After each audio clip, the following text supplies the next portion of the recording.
IT বাড়ির তরফ থেকে আমি মোহাম্মদ আব্দুল কাদের সবাইকে স্বাগত জানাচ্ছি আজকের বাংলা ভিডিও টিউটোরিয়ালে। গত পর্বে আমরা অর্গানিক এবং পেইড এসইও নিয়ে কথা বলেছিলাম। তো আমাদের টোটাল টিউটোরিয়ালে আমরা পেইড এসইও শিখব না, কারণ পেইড এসইও আসলে শেখার মতো তেমন কিছু নেই। আমরা অর্গানিক এসইও শিখব, এবং অর্গানিক এসইও যদি আপনি শেখেন তাহলে আপনি আপনার ওয়েবসাইট বা আপনার ক্লায়েন্টের ওয়েবসাইট যাই হোক না কেন, আপনি খুব ইজিলি এবং ইফেক্টিভভাবে আপনি আপনার ওয়েবসাইটে বিভিন্ন ভিজিটর নিয়ে আসতে পারেন। তো যেহেতু আমরা পেইড এসইও শিখছি না, তো পেইড এসইও কেটে দিচ্ছি।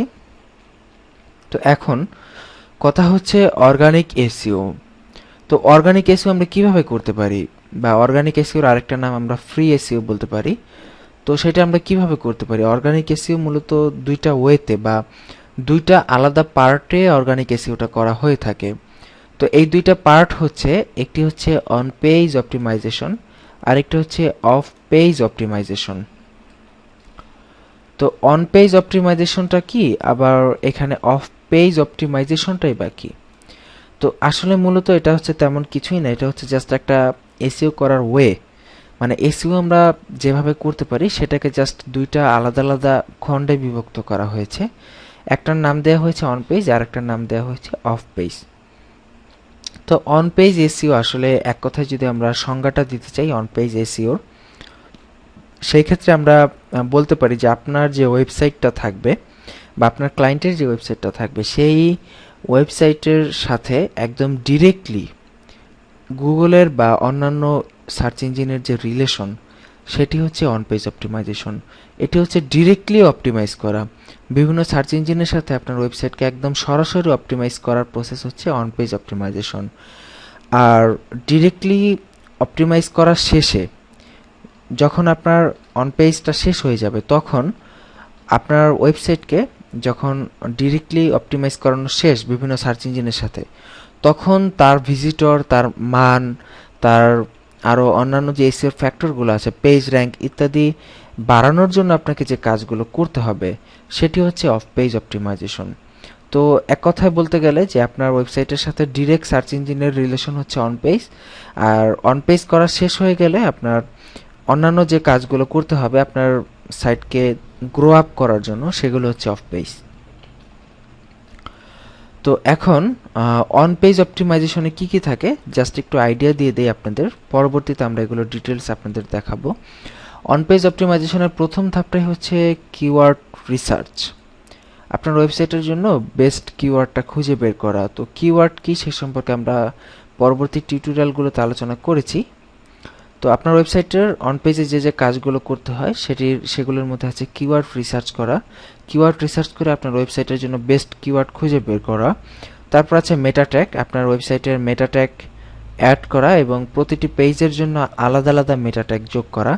মেটা ট্যাগ ক্রিয়েশন এবং মেটা ট্যাগ এডিট এবং আপনার ওয়েবসাইটে মেটা ট্যাগ বসানো, এগুলো সব আমরা পরবর্তী লেসনগুলোতে দেখিয়েছি।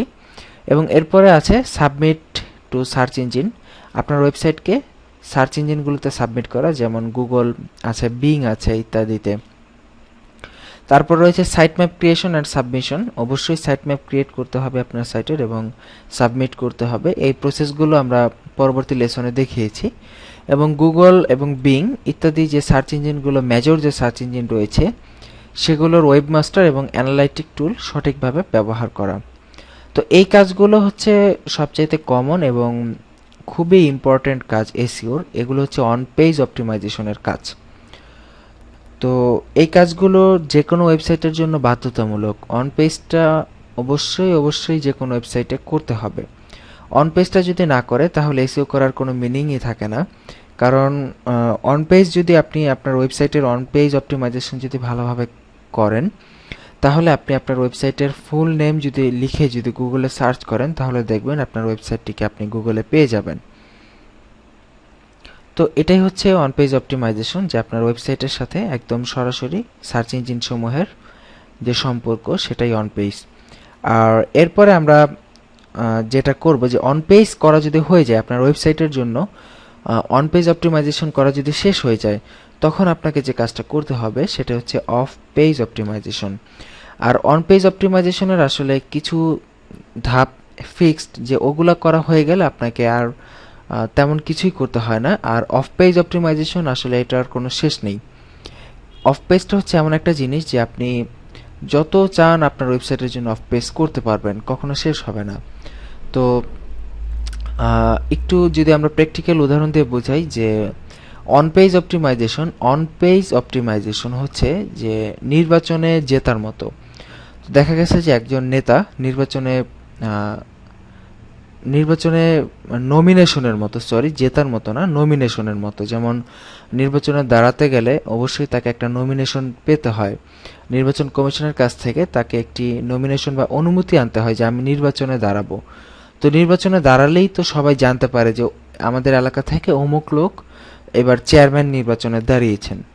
তো এই নমিনেশন বা বিভিন্ন মানে নির্বাচন কমিশন থেকে আপনার যে অনুমতি, সেটি হচ্ছে অন পেজ বলা চলে। যে বিভিন্ন সার্চ ইঞ্জিনে আপনাকে জানান দেওয়া যে আপনার একটি ওয়েবসাইট আছে, এটা আপনি বিভিন্ন সার্চ ইঞ্জিনকে জানাচ্ছেন এবং তাদেরকে রিকোয়েস্ট করতেছেন যে সার্চ ইঞ্জিনগুলো যেন আপনার ওয়েবসাইটটিকে ইন্ডেক্স করে নেয়। ইন্ডেক্স করে নেওয়ার অর্থ হচ্ছে যে অ্যাড করে নেওয়া। তাদের যে মানে বিভিন্ন সার্চ ইঞ্জিনের যে ডিরেক্টরি বা বিভিন্ন সার্চ ইঞ্জিনের কাছে যে বিভিন্ন ওয়েবসাইট সম্পর্কে যে তথ্যগুলো জমা থাকে, সেই তথ্যগুলোর সাথে যেন আপনার ওয়েবসাইটের তথ্যটাও বিভিন্ন সার্চ ইঞ্জিন বা গুগল অ্যাড করে নেয়, সেটি হচ্ছে মূলত অন পেজ অপটিমাইজেশনের কাজ। আর কোনো নেতা যখন নমিনেশন পাবে, তো তারপরে নমিনেশন পাওয়ার পর তার কাজটা কি থাকে, সে লোক জোগাড় করতে থাকে, তার এলাকায় জনপ্রিয়তা বাড়াতে থাকে। যে নেতার জনপ্রিয়তা যত বেশি থাকে, ভোটে তো সেই বিজয়ী হয়। তো ব্যাপারটা হচ্ছে অফ পেজের ব্যাপারটা হচ্ছে এরকম যে প্রথমে আপনি যখন সার্চ ইঞ্জিনকে জানিয়ে দিলেন যে আপনার একটি ওয়েবসাইট আছে এবং সার্চ ইঞ্জিনের কাছে আপনি আপনার ওয়েবসাইটগুলো সাবমিট করে দিলেন যে এই ওয়েবসাইটটা আছে, সার্চ ইঞ্জিনকে বলে দিলেন যে আপনি আমার এই ওয়েবসাইটটাকে ইন্ডেক্স করে নেন বা ক্রল করে নেন। এটাকে বলা হয় ক্রল করা, CRAWL, ক্রল করা। বিভিন্ন সার্চ ইঞ্জিন ক্রল করার মাধ্যমে তার যে ডেটাবেস, তার ডেটাবেসে বিভিন্ন ওয়েবসাইট সম্পর্কে তথ্য জমা রাখে। তো সার্চ ইঞ্জিনকে যখন আপনি বলে দিলেন, তখন অন পেজের কাজ শেষ এবং পরবর্তীতে আপনি আপনার ওয়েবসাইটের জনপ্রিয়তা বাড়াবেন। যে অফ পেজের কাজগুলো যত বেশি করতে পারবেন, তত আপনার ওয়েবসাইটের জনপ্রিয়তা ধীরে ধীরে ধীরে ধীরে বাড়তে থাকবে। তো এই ক্ষেত্রে একটি নেতার মতোই, সে যত বেশি তার প্রচার প্রসার চালাবে, তার নির্বাচনের যত বেশি মানুষের কাছে যাবে, যত বেশি প্রচার চালাবে, যত বেশি লিঙ্ক তৈরি করবে, তত বেশি তার ভোটে জয় হওয়ার সম্ভাবনা থাকে। তো অফ পেজটা হচ্ছে এরকম যে আপনি অন পেজটা যখন শেষ হয়ে যাবে, তখন আপনি আপনার ওয়েবসাইটের যত বেশি প্রচারণা চালাবেন, যত বেশি লিঙ্কিং করবেন বিভিন্ন সাইটের সাথে, সেটি যত বেশি করবেন, তত আপনার বিভিন্ন সার্চ ইঞ্জিন আপনাকে ভালো চোখে দেখবে এবং সার্চ রেজাল্টে আপনার ওয়েবসাইটটিকে প্রদর্শন করাবে। তো এটি হচ্ছে মূলত অফ পেজ। তো অফ পেজে কি কি কাজ থাকে আমরা দেখি যে অফ পেজে থাকে ডু ফলো ব্যাকলিঙ্ক। ব্যাকলিঙ্ক কি সে সম্পর্কে খুব বিস্তারিত আলোচনা আমাদের পরবর্তী লেসনে করা হয়েছে, আমি শুধু আপনাদেরকে টপিকগুলো বলে দিচ্ছি। যে অফ পেজের কাজগুলোর মধ্যে আছে ডু ফলো ব্যাকলিঙ্ক তৈরি করা, লিঙ্কিং তৈরি করা। এরপর আছে সোশ্যাল বুকমার্কিং, বিভিন্ন সোশ্যাল সাইটে বুকমার্ক করা। তারপর সোশ্যাল শেয়ারিং, এটা অনেকটা সোশ্যাল মিডিয়া মার্কেটিং বলা যেতে পারে। বিভিন্ন সোশ্যাল সাইট যেমন ফেসবুক, টুইটার ইত্যাদিতে আপনার ওয়েবসাইটটিকে শেয়ার করা। তারপর আছে ফোরাম পোস্টিং, বিভিন্ন ফোরামে আপনার সাইটের কন্টেন্টগুলো পোস্ট করা বা আপনার সাইটের লিঙ্ক শেয়ার করা। তারপর আছে আর্টিকেল সাবমিশন, বিভিন্ন সাইটে আর্টিকেল সাবমিট করা। তারপর আছে গেস্ট ব্লগিং, বিভিন্ন সাইটে গেস্ট হয়ে লেখা ইত্যাদি। তো এই ধরনের কাজগুলো মূলত অফ পেজ অপটিমাইজেশনের অন্তর্ভুক্ত। তো বোঝাই যাচ্ছে যে এগুলো হচ্ছে টোটালি ছড়িয়ে দেয় আপনার সাইটকে টোটাল ওয়ার্ল্ডে।